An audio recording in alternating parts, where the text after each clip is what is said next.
AP CM Jagan ఏ ప్రాంతంలో పర్యటించినా సామాన్యులకు కష్టాలు తప్పడం లేదు. కర్నూలు జిల్లా ఎమ్మిగనూరులో ఎమ్మెల్యే మనవడి వివాహ వేడుకకు సీఎం జగన్ వస్తున్న సందర్భంగా పోలీసులు అత్యుత్సాహం ప్రదర్శించారు. ఏకంగా కర్నూలు నుంచి ఆదోని వైపు వెళ్లే వాహనాలను నిలిపివేశారు. దీంతో వాహనదారులు తీవ్ర అవస్థలు పడుతున్నారు.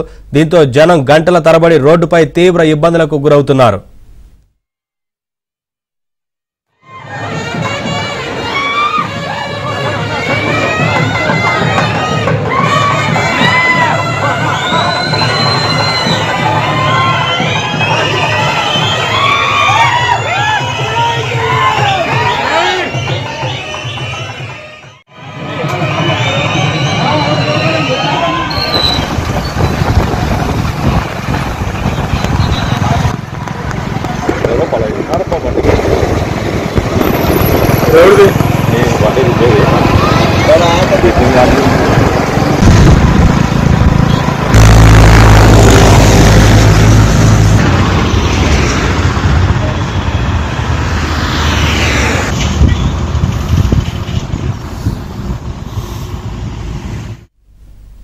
అప్డేట్స్ మా కరెస్పాండెంట్ సుంకన్న అడిగి తెలుసుకుందాం. సుంకన్న, నిత్యం వాహన రాకపోకలతో రద్దీగా ఉండే ప్రాంతంలో ముఖ్యమంత్రి పర్యటన సందర్భంగా వాహనదారులను అక్కడ నిలిపేయడం పట్ల ఏమంటున్నారు? మరొక వైపు చెట్లను కొట్టేయడం, అటు బారికేడ్లను కూడా ఏర్పాటు చేసినట్లుగా కనిపిస్తా ఉంది. తీవ్రంగా ప్రజలు ఇబ్బందులు ఎదుర్కొన్నట్లుగా కనిపిస్తా ఉంది కదా, ఏంటి వివరాలు?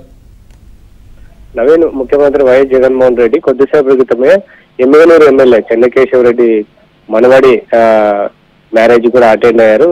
నూతన వధువరులను ఆశీర్వదించి ఆయన తిరిగి గన్నవరం వెళ్ళిపోవడం జరిగింది. అయితే ఆ ముఖ్యమంత్రి పర్యటన సందర్భంగా అధికారులు నిన్నటి నుంచి కూడా ఏర్పాట్లు చేశారు.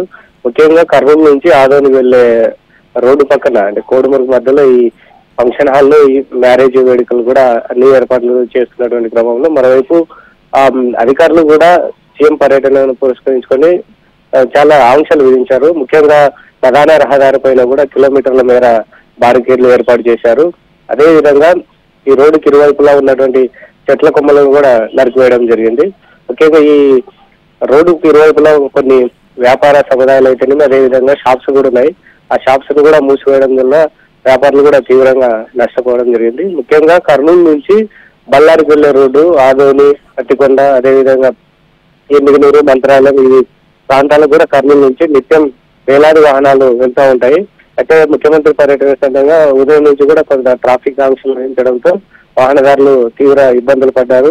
ఆ కర్నూలు బస్టాండ్ లోనే కర్నూలు నుంచి ఆదోని వైపు వెళ్లేటువంటి బస్సులన్నింటినీ కూడా ఆపివేయడం జరగడంతో ప్రయాణికుడు కూడా బస్సుల్లోనే గంట తరబడి నిరీక్షించాల్సినటువంటి పరిస్థితి. ముఖ్యమంత్రి పర్యటన అయిన తర్వాత మళ్ళీ వాటిని వదిలివేయడం జరిగింది. ఉదయం నుంచి కూడా ట్రాఫిక్ ఆంక్షలు పెట్టడంతో అటువైపుగా ఉద్యోగాలకు వెళ్లే వాళ్ళు అయితేనేమి, స్కూళ్లు కాలేజీలకు వెళ్లేటువంటి విద్యార్థులు కూడా చాలా ఇబ్బందులు పడ్డారు. ముఖ్యంగా వ్యాపార సముదాయాలు అటువైపుగా ఎక్కువ ఉంటాయి.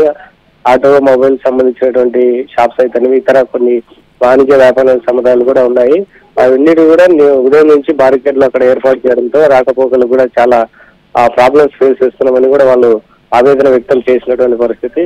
ముఖ్యమంత్రి ప్రైవేటు కార్యక్రమానికి వస్తున్నారు, మేమెందుకు ఇబ్బందులు పడాలి, అధికారులు ఎందుకు ఈ విధంగా చేస్తున్నారని కూడా ప్రజలు ఆవేదన వ్యక్తం చేసినటువంటి పరిస్థితి. మొత్తంగా చూసుకుంటే నిన్నటి నుంచి కూడా నిన్న రాత్రి నుంచి కొద్దిసేపు క్రితం వరకు కూడా ఈ ఆంక్షల వలన ప్రజలైతే చాలా ఇబ్బందులకు గురైనటువంటి పరిస్థితి. ముఖ్యంగా పచ్చని చెట్లు రోడ్డుకి ఇరువైపులా కర్నూలు నుంచి కోడుమూరు వెళ్ళేటువంటి ప్రధాన రహదారి పైన పచ్చని చెట్లు ఏపుగా ఉన్నాయి. వాటిని ముఖ్యమంత్రి వస్తున్నారని దారికి అడ్డంగా ఉన్నాయని మరికొన్ని కారణాలతో కూడా పచ్చని చెట్లను కూడా కొమ్మలను నరికివేయడం వల్ల కళాహీనంగా మారినటువంటి పరిస్థితి. ప్రధాన రహదారికి వైపు నిన్నటి నుంచి కూడా చాలా ఇబ్బందులకు గురవుతున్నారు. కొద్దిసేపు క్రితమే ముఖ్యమంత్రి పర్యటన కంప్లీట్ కావడం చూసుకొని ఆయన తిరిగి వెళ్లడంతో ప్రజలు కూడా ఊపిరి తీసుకున్నారు. చాలా ప్రజలు కూడా అధికారుల తీరుపైన కూడా తీవ్ర అసహనం